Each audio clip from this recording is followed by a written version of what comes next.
오늘 우리 함께 나누실 말씀은 누가복음 2장 25절부터 35절까지의 말씀입니다. 누가복음 2장 25절부터 35절까지의 말씀. 우리 다 같이 함께 합독하시겠습니다.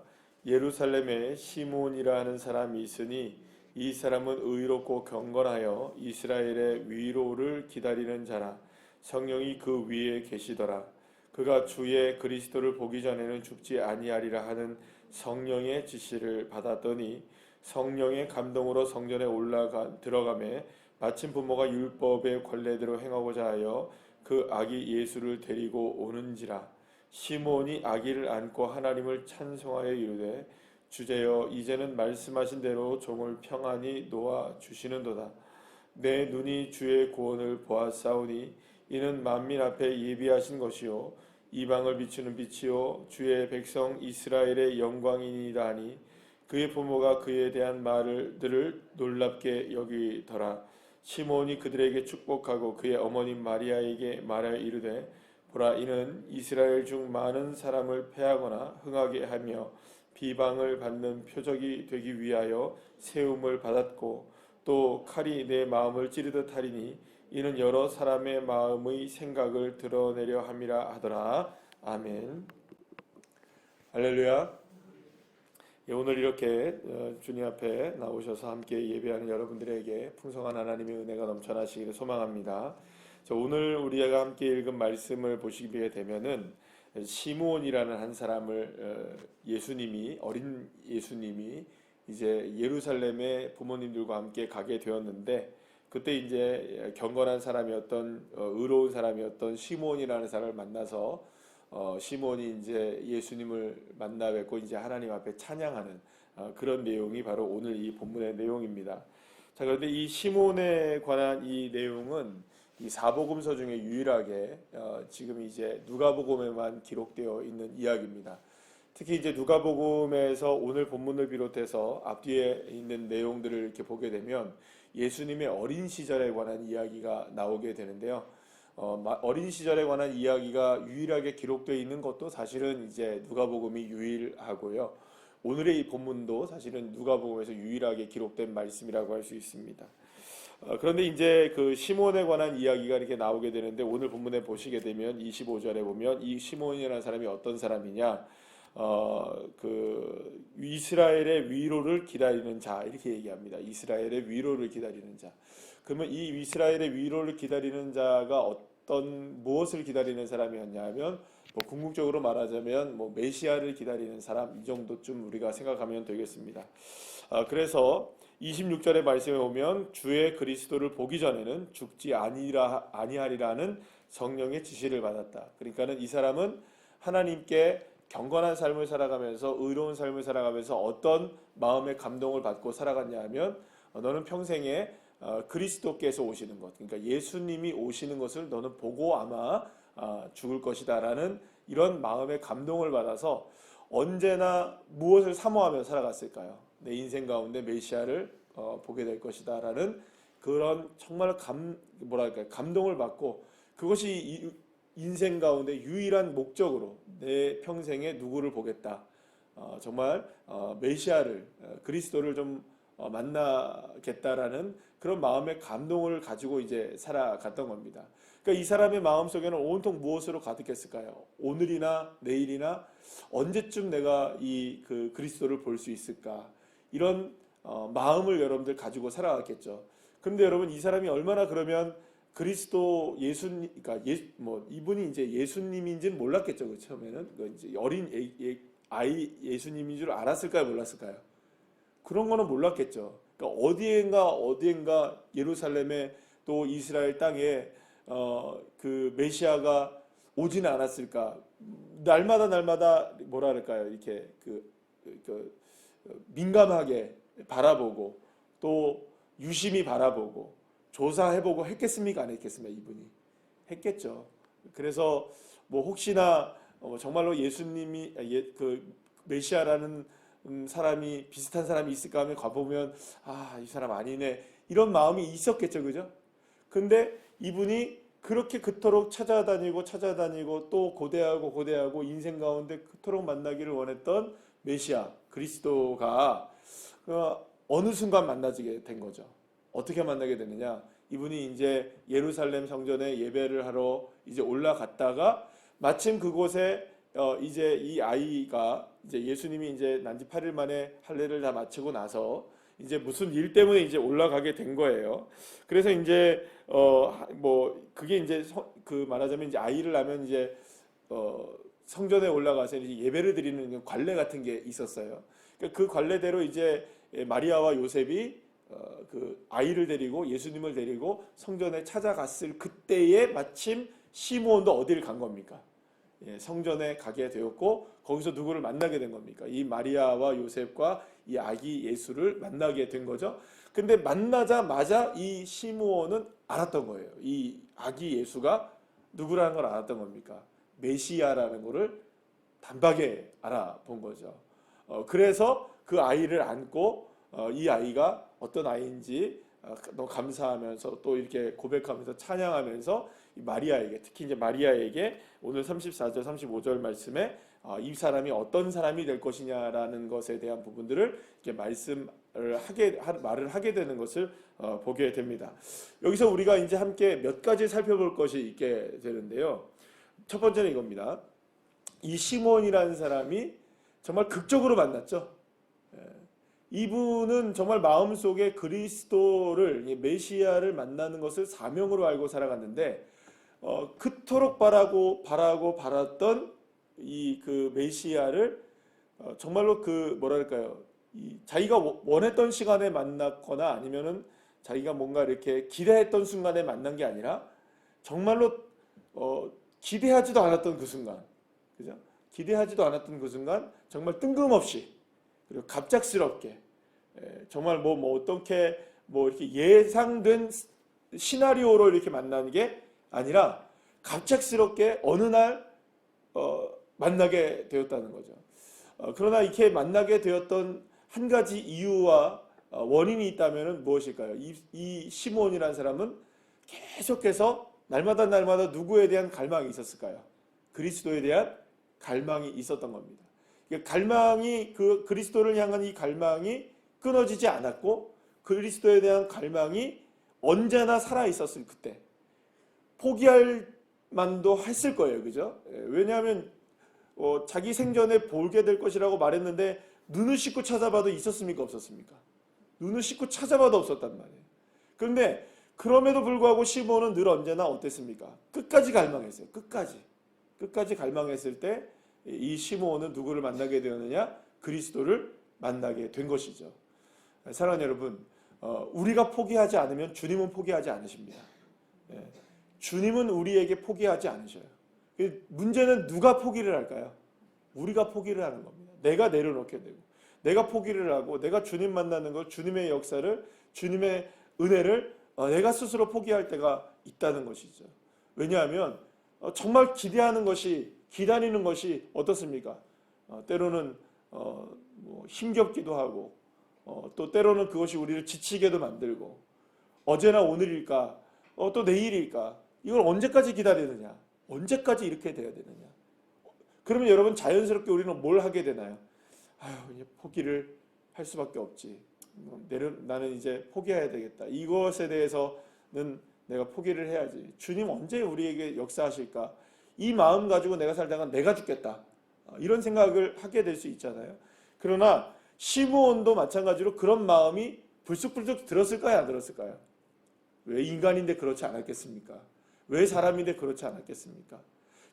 여기 보면은 오늘 25절 보면은 의롭고 경건한 사람이잖아요. 그래도 여러분들 여러분들 한번 생각해 보세요. 여러분들은 아주 의롭진 않다고 생각하실지 모르겠어요. 그죠? 아주 경건하지 않다고 생각할지 모르겠어요.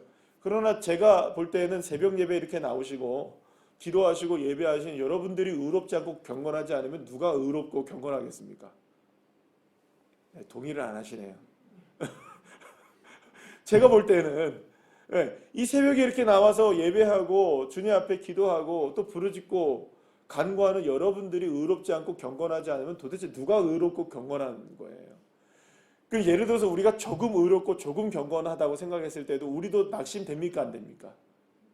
낙심이 될 때 있습니다. 왜 낙심이 안 되겠습니까? 시므온이라고 여러분들 의롭고 경건한 삶을 살아간다 할지라도 낙심되고 이렇게 실망하는 일이 없었을까요? 왜 없었겠습니까? 그러나 끝까지 이 사람은 어땠습니까? 끝까지 기다린 겁니다. 끝까지 고대한 겁니다. 포기하지 않았던 겁니다. 사랑하는 여러분, 포기될 수 있고 내려놓고 싶을 때가 있을 그때, 여기서 내려놓음은 어제 말씀드린 그런 내려놓음이랑은 좀 다른 겁니다. 내려놓음이라는 거는 여기서 말하는 내려놓음이라는 예수님을 내려놓으려고 하는 거고 성령의 은혜를 내려놓고 하는 거니까, 내가 정말로 주님을 갈망하는 그 갈망을 내려놓고 싶은 그때에, 포기하고 싶은 그때에 다시금 주님을 붙들고 주님을 바라보고 끝까지 포기하지만 않는다면 반드시 주님은 역사해 주시는 줄로 믿습니다. 그런 믿음이 저와 여러분의 믿음이 되시기를 소망합니다. 자, 그런데 오늘 본문에 이렇게 보시게 되면 이제 시므온이 그 아기를 안고 하나님께 찬송을 합니다. 그러면서 뭐라고 얘기를 하냐면 이분이 이런 얘기를 합니다. 쭉 얘기를 하면서 하나님을 찬송하게 되면서 마리아에게 이제 이런 얘기를 합니다. 마리아에게 34절에 어머니 마리아에게 말하여 이르되 보라 이는 이스라엘 중 많은 사람을 패하거나 흥하게 하며 비방을 받는 표적이 되기 위하여 세움을 받았고 이렇게 얘기합니다. 세움을 받았다. 예수님이 오셔서 하실 사역이 뭐냐? 어떤 사람들은 흥하게 하고 어떤 사람들은 패하게 한다라는 얘기를 해요. 그러면 어떤 사람들은 흥하게 되고 어떤 사람들은 패하게 되느냐? 이것에 대한 이야기를 하자면 오늘은 좀 너무 길 것 같고요. 한 가지만 세움을 받았다는 이야기를 하게 되는 의미는 뭐냐면 결국에는 그 일을 통하여서 예수님이 뭘 지시게 될 것이라는 걸 얘기할까요? 십자가를 지시게 될 것이라는 의미로 얘기하는 것이라고 우리가 생각하면 되겠습니다. 어떤 사람들은 패하게 되겠죠. 어떤 사람들은 흥하게 되겠죠. 그러나 중요한 것은 예수님이 십자가로 세워지게 된다는 거죠. 십자가의 사명을 감당하게 될 것이다 라는 의미로 우리에게 말씀하신다는 거예요. 또한 35절 말씀에 보면 또 칼이 내 마음을 찌르듯 하리니 이는 여러 사람의 마음의 생각을 드러내려 함이라 이렇게 말합니다. 예수님이 오셔서 하시는 사역 가운데 십자가의 사역을 감당하시게 되면 그 사명을 통해서 어떤 일이 벌어지게 되느냐, 그 마음의 모든 것들을 다 들춰내는 일들을 하시게 된다는 거예요. 사랑하는 여러분, 우리가 예수님이 우리에게 다가오셔서 사랑으로 다가오시고 은혜로 다가오십니다. 위로로 다가오시고 능력으로 다가오시고 가장 좋은 것들로 우리에게 다가오십니다. 정말로 좋은 은혜로, 하나님의 은혜로 우리에게 다가오시는 분이 누구이십니까? 예수 그리스도이십니다. 우리를 구원으로 다가오시고 우리에게 능력으로 다가오시는 분이 예수님이시죠. 그러나 절대로 잊지 말아야 할 한 가지가 있습니다. 주님은 우리에게 다가오셔서 우리의 모든 것들을 다 뒤집어 엎으십니다. 우리의 삶을 다 송두리째 바꿔놓으시는 분이십니다. 우리의 마음을 들춰내시고 우리의 문제를 들춰내시고 우리의 죄악을 들춰내시고 우리의 연약함들을 다 드러내는 거예요. 가만히 있으면 여러분들 모릅니다. 우리가 그렇잖아요. 개울가에 가만히 있으면 여러분들 모르잖아요. 깨끗한 물이거나 싶습니다. 깨끗한 물이거나 싶어요. 제가 어렸을 때도 생각이 들어요. 어렸을 때 제가 살던 동네 바로 앞에가 여기는 뭐 태화강이지만 저는 동네 바로 조금만 가면 한강이에요. 저는요. 서울에 살았으니까 마포에. 한강 바로 한강이에요. 그래서 친구들하고 어렸을 때 그 한강에 가서 놀던 기억이 있어요. 근데 제 생각으로는요. 어렸을 때의 제 생각은 한강에서 놀 때 모래밭도 있고 이랬거든요. 근데 그 모래밭에서 놀면 그 한강이 그렇게 더럽다고 생각을 안 했어요, 여러분들. 물이 깨끗해 보였어요. 그래서 거기서 그냥 뭘 놀고 애들 친구들이랑 물하고 놀고 막 그랬었어요. 그런데 여러분들 알고 보니 그 물이 똥물이에요, 여러분들. 왜 얼마나 더러운 물인지 몰라요. 그게 옛날에는 하수구가 전부 다 한강으로 다 흘러가지고 처리가 안 됐으니까. 그때 저는 그게 깨끗한 물인 줄 알고 친구들하고 거기서 놀았던 거예요. 나중에 한강 정비 사업을 한대요. 알고 보니까 그것이 한강의 생활하수가 다 그쪽으로 들어가가지고 그래서 제가 어렸을 때 놀던 때는 한강의 기적 그 전에 놀았나 봐요. 가만히 보면 여러분들 더러운 물인지 몰라요. 들춰보면 어떻습니까? 찌꺼기가 더러운 것들이 얼마나 많은지 모르죠. 깨끗해지려면 뭘 해야 될까요, 여러분들? 들춰내야 되죠. 예수님이 하시는 일이 뭘까요? 우리에게 다가오셔서 은혜를 주시고 능력을 주시고 역사를 베풀어 주시고 하나님의 영광을 드러내 주시는 일을 분명히 하시는 분이십니다. 저는 그걸 믿습니다. 여러분들 믿으시기를 축복합니다. 그러나 그분을 만나기 위해서 우리의 마음에 우리의 생각이 히브리서의 말씀으로 말씀하자면 좌우의 날이 선 검과 같이 우리의 심령과 골수를 쪼개고 찔러서 우리의 모든 것들을 다 말하자면 우리의 삶을 난도질시켜서 우리 안에 있는 모든 더러운 것들을 다 끄집어내셔서 우리를 정결하게 하시는 일이 저와 여러분에게 있어야 한다는 것입니다. 그게 무엇의 은혜일까요? 십자가의 은혜입니다. 십자가는 여러분 저와 여러분에게 왜 은혜가 되느냐? 우리의 삶에 이 모든 더러운 것들이 다 드러나니까 은혜가 되는 것이죠. 왜냐하면 그것을 드러나야만, 그것이 고백되어져야만, 그것이 우리에게 더러움인 줄을 우리가 깨달아야만 십자가는 정말로 나에게 은혜가 되기 때문이죠. 왜냐하면 그래야 우리는 십자가의 보혈의 은혜로 용서함을 받을 수 있고 죄의 사함의 은혜를 받을 수 있고 주의 놀라운 은혜로 우리가 구원의 놀라운 은총을 경험할 수 있기 때문입니다. 그래서 여러분, 저와 여러분에게 있어서 가장 놀라운 은혜는 뭘까요? 저와 여러분에게 있어서 말할 수 없는 은혜, 바꿀 수 없는 은혜, 그리고 또 그 무엇과도 비교할 수 없는 은혜 딱 한 가지만 들려면 뭘까요, 여러분들? 저와 여러분의 죄를 사함받은 은혜. 여러분 믿으십니까? 죄 사함의 은혜만큼 저와 여러분에게 은혜가 되는 게 있을까요? 죄 사함의 은혜만큼 주님이 우리에게 사랑을 베푸신 은혜가 있을까요? 그것과 비교할 수 있는 게 무엇일까요? 그러면 우리는 이미 주님의 은혜 가운데 십자가의 놀라운 은혜로 저와 여러분은 죄 사함의 은혜를 받은 줄로 믿는다면 우리는 이미 이 세상에 내가 누릴 수 있는 그 어떤 복보다도 가장 놀라운 복을 주 예수의 십자가의 은혜로 받은 주의 자녀들이라면 사랑하는 여러분, 이미 우리는 은혜를 누리고 살아가고 있는 겁니다. 바꿀 수 없는 은혜잖아요. 비교할 수 없는 은혜잖아요.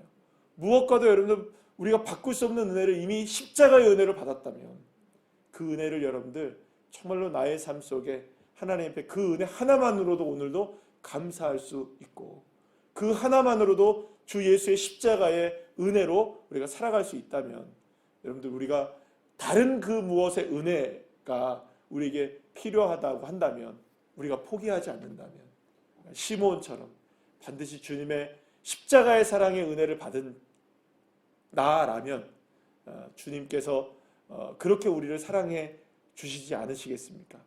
그러니 먼저는 우리가 뭐가 필요할까요? 주 예수의 십자가의 은혜로 말씀으로 하나님의 능력으로 우리가 먼저 내 마음이 찔러서 쪼개지고 또 내 마음의 생각이 주님 앞에 드러나고 감출 수 없는 내 마음이 드러나서 주님 난 이런 사람입니다. 나 이런 연약합니다. 나 이렇게 부족합니다. 나 이렇게 죄가 있습니다. 주님 용서해 주시고 오늘도 십자가의 은혜로 내가 주님을 바라보게 하시고 그 주님의 능력과 은혜를 내가 포기하지 않게 하시고 그러면 주님께서 반드시 시므온을 만나주셨던 것처럼 우리도 만나주시고 역사해 주셔서 놀라운 회복과 능력을 베풀어 주실 줄 믿습니다.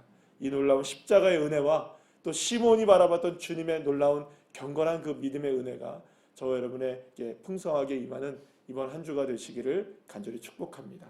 기도하시겠습니다.